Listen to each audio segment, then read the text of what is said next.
Adrian Hale adjusted the plain gray apron tied around his waist and wiped flour dust from his hands as he stood alone in the dim back hallway of the Golden Crust Bakery, never imagining that before the week was over he would be hiding in the alley behind his own store, watching one of his employees disappear into the night, carrying bags of bread to a place no one in management even knew existed. For 12 years, Adrian had built Golden Crust from a single neighborhood shop into a respected chain known for its warm pastries and artisan loaves. Yet success had come with a cost, and lately something about the flagship location had begun to bother him. The financial reports showed steady sales and loyal customers, but ingredient usage was higher than projected and profits were slipping in a way the accountants could not explain. Managers blamed supplier price changes, equipment maintenance, even weather patterns. But Adrian had learned long ago that spreadsheets rarely told the human story behind a business. So instead of announcing a corporate inspection, he created a false name, applied through a temporary agency, and returned as a night sanitation worker, a position nobody important ever noticed. The employees barely glanced at him during his first shift, which was exactly what he wanted, and from his corner near the industrial sinks, he could watch everything. The evening staff worked efficiently, bakers shaping dough, cashiers closing registers, and the manager Priya reviewing receipts with tight concentration. Among them, one man stood out immediately, not because he demanded attention, but because he avoided it entirely. Noah Fernandez, according to his name tag, worked at the far baking station, a quiet middle-aged man with gentle eyes and permanently flour-covered sleeves who rarely spoke unless spoken to. While the younger bakers joked and checked their phones between batches, Noah focused completely on his craft, kneading with patient precision as if each loaf mattered deeply to him. Adrian noticed customers greeting him through the open counter window, some even asking specifically whether Mr. Noah's bread was ready yet, and Noah always responded with a modest nod and soft smile before returning to work. At closing time, the staff began their routines, ovens cooling, display shelves emptied, floors swept, and by 8:20 most employees had clocked out and hurried home. Adrian pretended to mop near the lockers as he watched Noah sign his own time card, remove his apron, and wish everyone a good night. Priya locked the front doors and left with the cashiers, and the building fell silent except for the hum of refrigerators. Adrian expected Noah to leave as well, but instead the baker waited several minutes, listening carefully, then walked back toward the kitchen. Curious, Adrian dimmed the hallway lights and remained hidden behind a rack of flour sacks. Noah tied his apron back on, turned one of the ovens on low heat, and pulled a separate container of dough from the cooler, dough Adrian had not seen prepared during the regular shift. Slowly and methodically, he shaped smaller loaves unlike anything sold in the store, wrapping them in plain parchment instead of branded paper. Adrian checked the wall clock. It was nearly 9. For the next hour, Noah worked alone, moving carefully despite the stiffness in his shoulders, pausing occasionally to rub his hands, but never stopping his task. The smell of fresh bread filled the empty bakery, richer and warmer than the daytime batches, and Adrian felt a strange mixture of admiration and confusion. Why would an hourly employee continue working long after clocking out with no supervision and no overtime pay? At 10:15, Noah finished baking, packed the loaves into 2 canvas bags, cleaned every surface so thoroughly that it looked as if no one had been there, and quietly turned off the lights.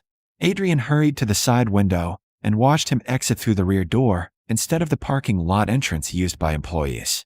Noah did not drive away. He began walking down the dark alley behind the neighboring shops. The next night, the exact same thing happened, and the night after that as well. Each time Noah clocked out on schedule.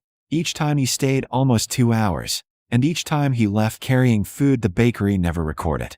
The inventory discrepancy suddenly made sense, yet the explanation did not. He was not hiding food for himself. The quantities were too large, and he handled the loaves with careful packaging as if preparing deliveries. Adrian considered confronting him but resisted, sensing a deeper story waiting to be discovered. On the 4th evening, he ended his shift early, slipped outside, and followed from a distance, keeping to the shadows while Noah walked steadily toward the darker part of the city beyond the streetlights. Adrian's mind raced with possibilities: secret catering, a second job, even a legal resale, but none matched the gentle humility he had witnessed in the man's behavior. Whatever Noah was doing, He was doing it quietly and consistently, and Adrian realized with growing certainty that the mystery behind his company's unexplained losses was not about waste or incompetence at all, but about something hidden happening every single night after the doors of Golden Crust closed. The next evening, Adrian arrived early for his cleaning shift, but this time his attention was fixed entirely on Noah, and when closing time came, he deliberately delayed his tasks so he could slip out unnoticed after the baker. At 10:15, just as before, Noah stepped into the cool night air carrying the 2 canvas bags, and Adrian followed from across the street, careful to keep distance while still maintaining sight of him. The bakery sat in a lively neighborhood, yet within minutes Noah had left the lit storefronts behind and entered a quieter district of warehouses, mechanic garages, and railway storage yards where most businesses shut down long before sunset. Streetlights flickered, stray dogs wandered between trash bins, and Adrian began to wonder whether he had misjudged the man completely. Still, Noah walked with calm familiarity, turning corners without hesitation until he reached a large abandoned textile warehouse whose windows were boarded and whose entrance was hidden behind stacked pallets. Noah knocked twice in a steady rhythm, and to Adrian's surprise the door opened almost immediately from inside. A woman greeted him with relief, and before the door closed, Adrian slipped closer and peered through a broken side panel. What he saw froze him in place. The building was not empty at all. Inside, makeshift bedding lined the walls, blankets hung as partitions, and dozens of people filled the open floor. Elderly men resting on cots, mothers feeding children, and migrant laborers sitting together sharing tea heated on small stoves. It was an unofficial shelter, invisible to the city yet alive with quiet activity.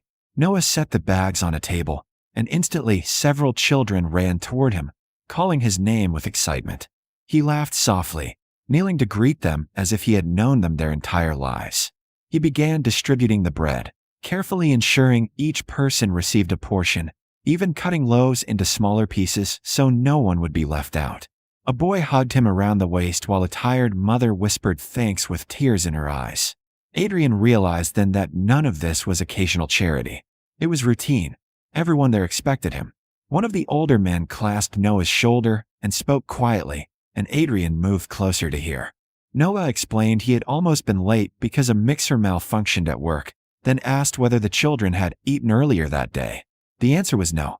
Without hesitation, he opened a thermos and poured warm milk he had carried as well. The scene unfolded with natural familiarity, like a family dinner rather than a distribution of donations. After a while, Noah sat beside a small girl working on school papers under a dim lamp and helped her read words aloud, correcting her gently and encouraging her when she stumbled. Adrian felt an unexpected heaviness in his chest. This man, whom corporate records listed as a basic hourly baker, was effectively running a nightly food program alone. Eventually, an older woman thanked Noah for coming every day for so many years, mentioning how he had never missed a night except once during heavy flooding. Noah's face grew quiet then, and he told a story Adrian would never forget. Years earlier, his daughter had lived in temporary housing after a natural disaster, and relief supplies had arrived too late to save her from starvation-related illness. Since that day, he had promised himself that as long as he had hands capable of baking, he would feed anyone nearby who needed it. He used leftover ingredients the bakery would discard and supplemented them with flour he bought personally from his wages. He never told management because he feared being accused of theft and losing the only job that allowed him to keep helping. Adrian stepped back into the darkness, overwhelmed. The inventory loss, the unexplained flour usage, the late nights, none of it was negligence. It was sacrifice. But as he walked home, a new concern formed. The branch manager had recently warned staff about rising ingredient costs and planned stricter audits starting the following week. If she discovered Noah's activity without context, she would almost certainly terminate him immediately. Adrian realized that by the next day, the man who fed an entire hidden community every night might be fired from the very place that made his kindness possible. Morning arrived with a tension Adrian could not ignore. He reached the bakery earlier than anyone else, no longer thinking like a disguised observer, but like the owner responsible for what would happen next. By midday, word spread among the staff that Priya had completed a supply audit and wanted to speak with Noah privately. Adrian remained in the hallway outside the office as the conversation began, hearing just enough through the door to understand the direction it was taking. Priya's tone was firm, explaining that flour and ingredients had been disappearing beyond recorded waste limits, that ovens were being used after hours, and that the security logs placed Noah inside the building long after his shift ended. Noah did not interrupt her once. When she finally asked for an explanation, he hesitated before quietly admitting he had baked bread after closing. He did not mention the shelter, the families, or the children. Instead, he simply said he had used his own money whenever possible and never intended harm to the business.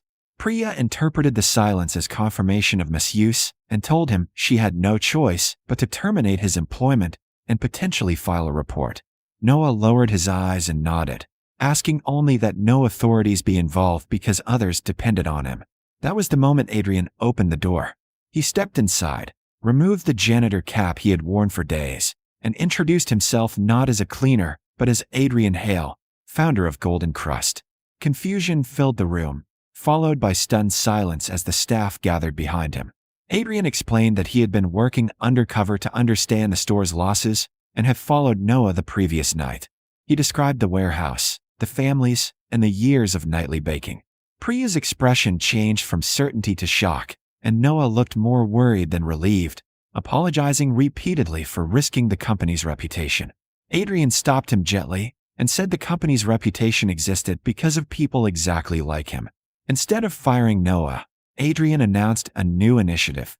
Every branch would dedicate its leftover ingredients and part of its production to a structured community food program.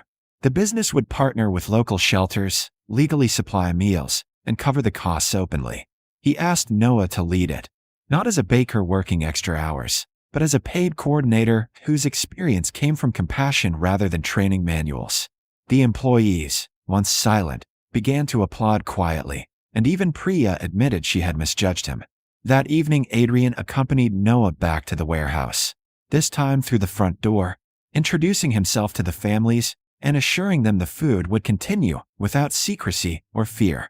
Weeks later, a small plaque appeared beside the bakery entrance, thanking Noah Fernandez for reminding the company what bread was truly meant to do: bring people together and keep them nourished. For the first time in years, when the shop closed at 8, Noah removed his apron, said goodnight, and went home knowing the ovens would still be working for those in need, even after he left.